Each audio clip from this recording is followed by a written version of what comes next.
नमस्कार, मैं हूं अंजलि इस्टवाल और हमारे इस खास कार्यक्रम में आपका स्वागत है। इसमें हम आपके लिए लेकर आते हैं कि क्या सच है, क्या झूठ है, कौन सी अफवाहें हैं जिनसे आप दूर रहें, और साथ ही दुनिया भर के टॉप विशेषज्ञ और साइंटिस्ट के साथ एक खास और एक्सक्लूसिव बातचीत।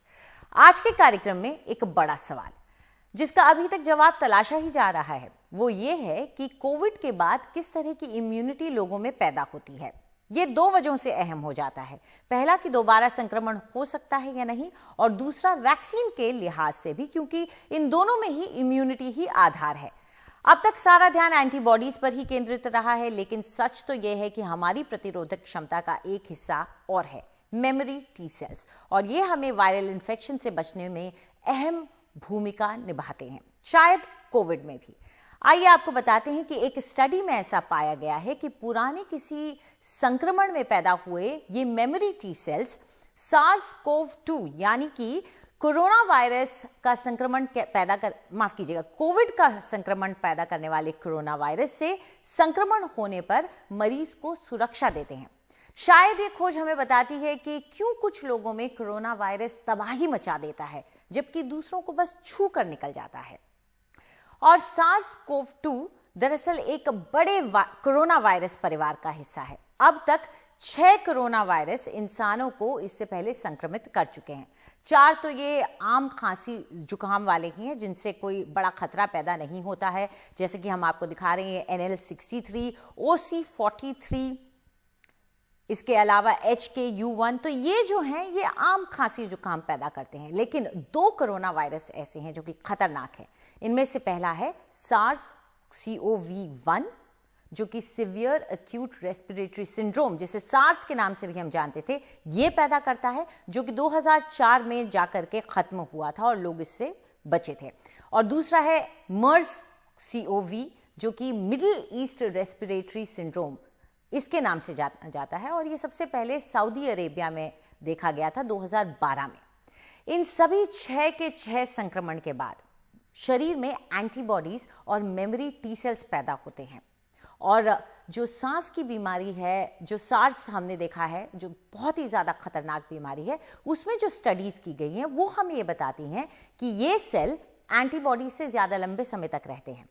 अब इस स्टडी के बारे में हम बताते हैं और इसमें क्या निकला ये भी दिखाते हैं।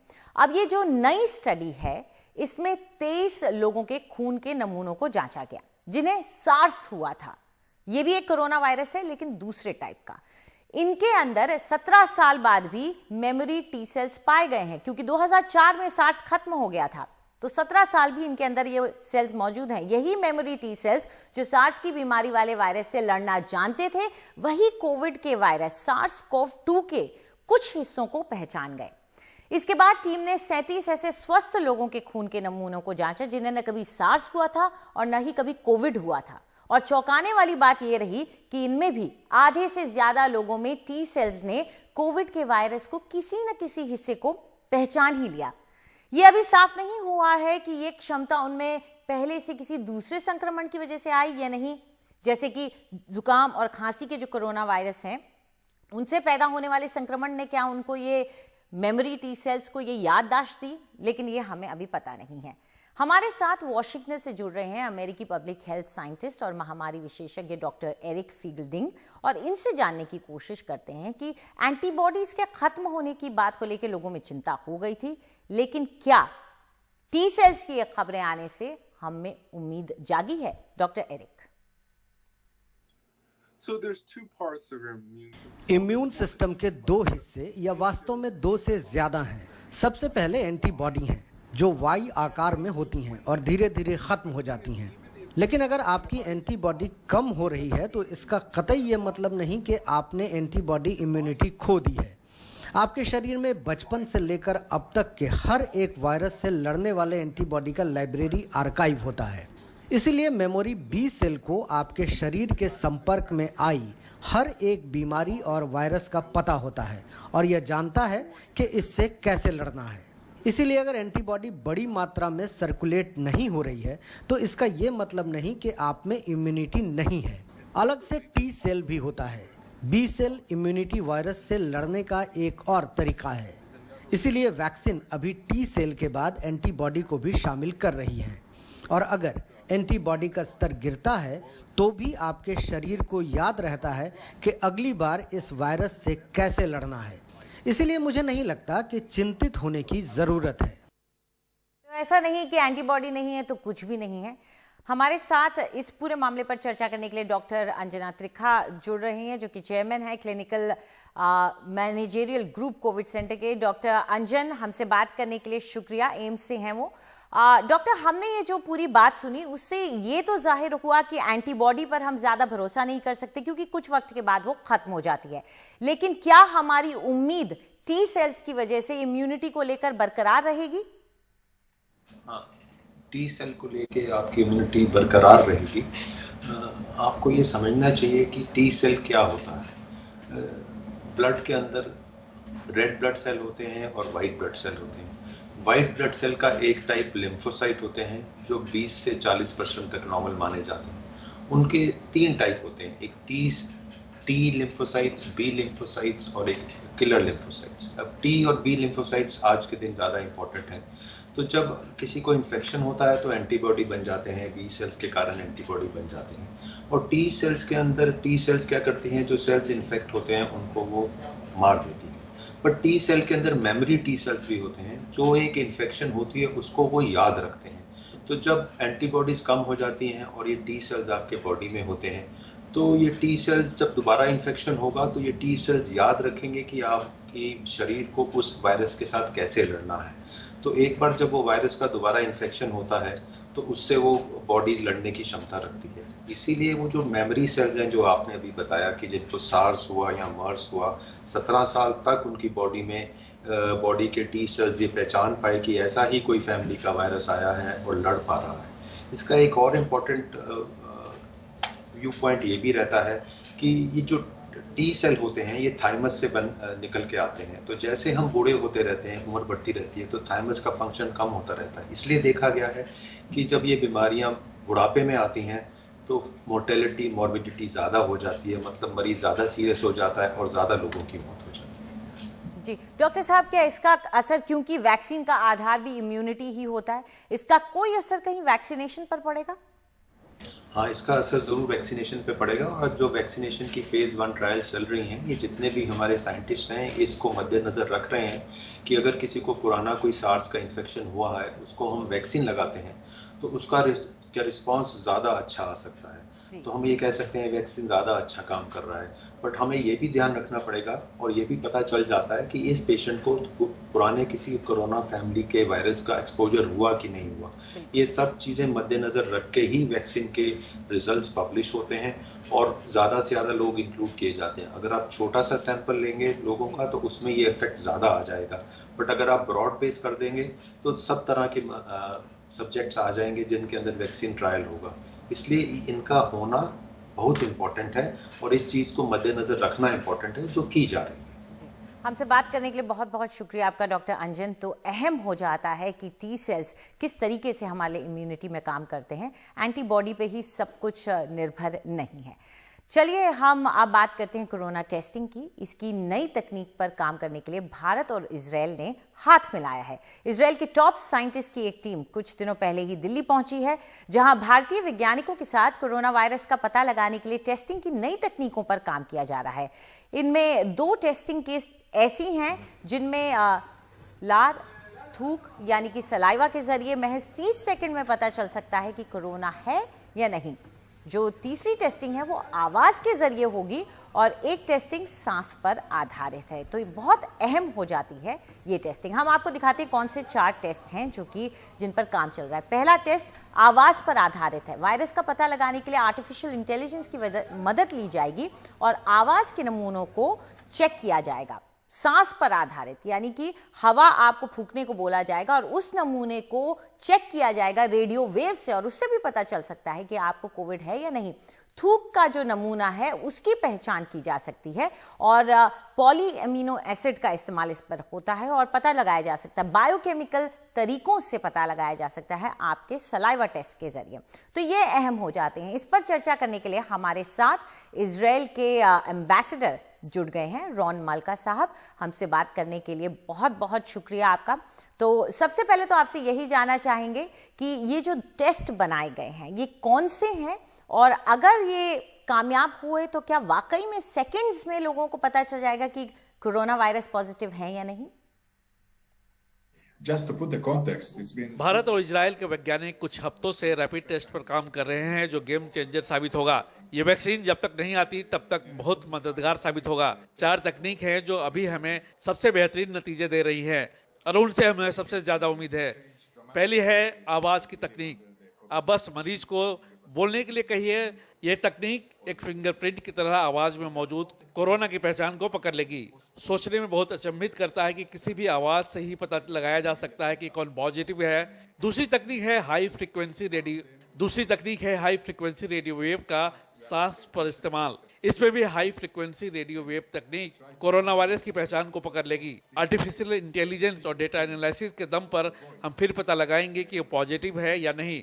तीसरी तकनीक है थर्मल टेक्नोलॉजी। हम अलग अलग तापमान का सैंपल पर इस्तेमाल करते हैं और उसमें कोविड की पहचान कर लेते हैं। चौथी तकनीक है पॉली एमिनो नाम का एक तरह का प्रोटीन जो कोरोना वायरस से जुड़ा है। इन तकनीकों की मदद से हम कुछ सेकंड में बता सकेंगे कोई कोरोना पॉजिटिव है या नहीं।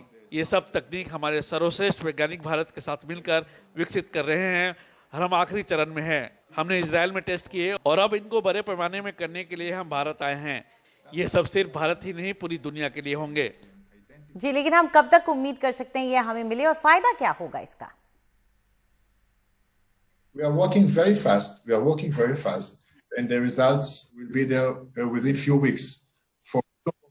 Within few weeks, we will know if these technologies are working. And what is very good and what is promising and giving hope is हम बहुत तेज काम कर रहे हैं और कुछ ही हफ्तों में नतीजे सामने होंगे।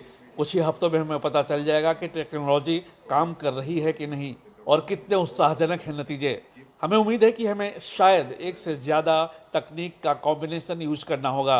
हमारे पास जो टेक्नोलॉजी है शायद आगे जाकर हमें 2 या 3 टेक्नोलॉजी को मिलाकर सटीक नतीजे और तुरंत नतीजे निकाल पाएंगे। ये बहुत सस्ता भी होगा अभी के मुकाबले जो टेस्ट हैं, क्योंकि लोकल बना होगा, टेस्ट को लैब में नहीं भेजना पड़ेगा। सोचिए कितना आसान हो जाएगा कि आपको बस एक टेस्ट के लिए सिर्फ एक बार रुकना होगा और सिर्फ 30 सेकंड के बाद आपको पता चल जाएगा कि आप पॉजिटिव हैं या नहीं। सोचिए इतना बड़ा बदलाव लाएगा इंटरनेशनल फ्लाइट्स के लिए या इंटरनेशनल कॉन्फ्रेंस के लिए या इवेंट्स के लिए, सभी चीज़ों के लिए जो अभी तक हम नहीं कर पा रहे हैं। वैक्सीन तो आएगी लेकिन उसमें वक्त लगेगा। it will change dramatically the way that we live under this pandemic until we'll find vaccine and until we'll have all the population of the world immune. This will take time. तो सोचिए महज seconds में आपको जवाब मिल जाएगा कि आप positive हैं या नेगेटिव। और अब वक्त आ गया है आपके भेजे हुए सवालों के जवाब देने का, जिसके लिए हमारे साथ डॉक्टर विवेक नांगिया मैक्स हॉस्पिटल साकेत से जुड़ गए हैं। शुक्रिया डॉक्टर नांगिया। तो चलिए सबसे पहला सवाल ले लेते हैं जो यश भारती ने भेजा है दिल्ली से। मेरा नाम यश भारती है। मेरा सवाल है कि जैसे दिल्ली में होटल खुल रहे हैं तो क्या होटल में जाकर रुकना सेफ है? डॉक्टर साहब। जी, बहुत अच्छा सवाल पूछा है आपने यश। होटल्स में जाना सेफ है कि नहीं है, बेसिकली इस बात पे डिटरमिन होगा कि उन होटल्स के अंदर सैनिटाइजेशन ठीक हो रहा है कि नहीं हो रहा, क्लीनिंग ठीक हो रही है कि नहीं हो रही है, और जाते वक्त भी हमें काफी प्रिकॉशंस ध्यान में रखनी पड़ेंगी। सबसे पहले तो ये है कि कहीं पर भी जाएंगे तो सोशल डिस्टेंसिंग मेंटेन करना जरूरी है, हैंड हाइजीन मेंटेन करना जरूरी है, अननेसेसरी चीजों को टच नहीं करना है। लिफ्ट्स में, एलिवेटर्स में जब बटन्स को भी टच करना है तो हैंड्स को सैनिटाइज करना है। डोर्स, डोर नॉब्स, हैंडल्स, इन सबको सैनिटाइज करना है। इन सबसे ऊपर बहुत जरूरी है कि जाने से पहले आप ये असर्टन करें कि वो होटल की सैनिटाइजेशन रेगुलरली हो रही है कि नहीं हो रही है, क्योंकि एयर कंडीशनिंग कॉमन होती है इन सब होटल्स में, वो तो हमारे लिए पॉसिबल नहीं है, और ना ही ये पॉसिबल है कि वहां पे एग्जॉस्ट फैंस होंगे या क्रॉस वेंटिलेशन होगा। सो इसीलिए sanitization of every room is very very important. बिल्कुल। पवी दिल्ली से एक सवाल पूछना चाहते हैं, पूछिए। नमस्कार, मेरा नाम पवी है। मेरा प्रश्न है कि यदि किसी नवजात शिशु की मां को कोरोना हो जाए तो वो रिकवरी के कितने समय बाद ब्रेस्ट फीडिंग कंटिन्यू कर सकती हैं? धन्यवाद। डॉक्टर जी, अभी तक जितनी स्टडीज आई हैं उनसे ऐसा कुछ पता नहीं लगा है कि ब्रेस्ट मिल्क से बेबी को कोरोना वायरस ट्रांसमिट हो सकता है कि नहीं हो सकता है। ब्रेस्ट फीडिंग इसलिए अवॉइड की जाती है क्योंकि जब आप फीड करती हैं तो बच्चा जो है काफी क्लोज हो जाता है आपके नोज एंड माउथ के, जहां से मोस्ट लाइकली होता है इन्फेक्शन ट्रांसमिट होना। ये वायरस जो है 28 डेज से 35 डेज तक परसिस्ट कर सकता है ह्यूमन शरीर में, एंड शेडिंग हो सकती है। सो इसलिए आई वुड फील कि ऑनसेट ऑफ सिम्टम से, जब आपका सबसे पहले दिन सिम्टम हुआ था, उस दिन से 1 महीने बाद हम कंसिडर करेंगे कि आप बिल्कुल सेफ हैं फीड करने के लिए। जी, शुक्रिया डॉक्टर नांगिया सवालों के जवाब देने के लिए। तो चलिए फिलहाल वक्त एक छोटे से ब्रेक का। ब्रेक के बाद जानिए किन अफवाहों से आपका बचना जरूरी है, क्योंकि व्हाट्सएप पे बहुत सी तस्वीरें वायरल हो जाती हैं। साथ ही में हम आपको दिखाएंगे कि भोपाल में स्वास्थ्य कर्मियों को कोरोना से बचाव के लिए क्या अनोखे तरीके का इस्तेमाल किया जा रहा है।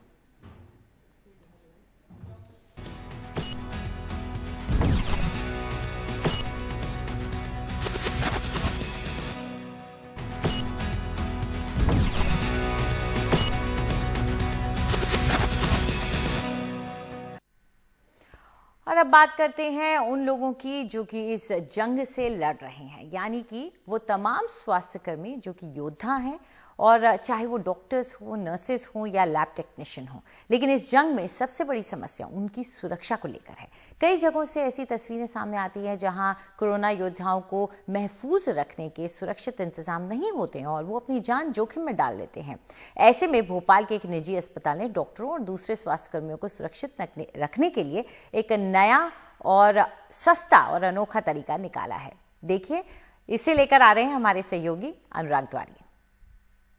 भोपाल में लगातार जो कोरोना मरीज हैं उनके लिए बिस्तर कम पड़ते जा रहे हैं, लेकिन एक अच्छी बात यह है कि 50 बिस्तरों का ये अस्पताल तैयार हुआ और इसमें ये जो मास्क मैं पहने हुए हूँ, यहाँ डॉक्टर जो कोरोना वॉरियर्स हैं वो पहनेंगे। क्या है ये, इसके बारे में बताएंगे डॉक्टर स्कंद त्रिवेदी। सर, इसके बारे में आप कुछ बता पाएंगे? अनुराग, जैसे हमको मालूम है कोविड सिर्फ एयर से फैलता है और जो हेल्थ केयर वर्कर्स हैं उनकी सबसे ज़्यादा दिक्कत यह है कि उनको वही एयर सूंघना पड़ती है या इनहेल करना पड़ती है जो कि कोविड एनवायरनमेंट से आती है।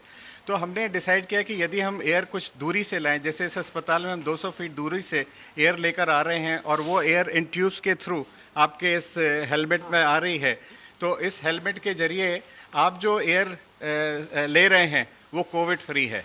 तो आप इस एयर के साथ आप घंटों बने रह सकते हैं बगैर किसी दुविधा के, बगैर किसी टेंशन के। और मुझे ऐसा लगता है कि इस सेंटर में शायद सबसे कम हेल्थ केयर वर्कर्स को कोविड होने की संभावना है।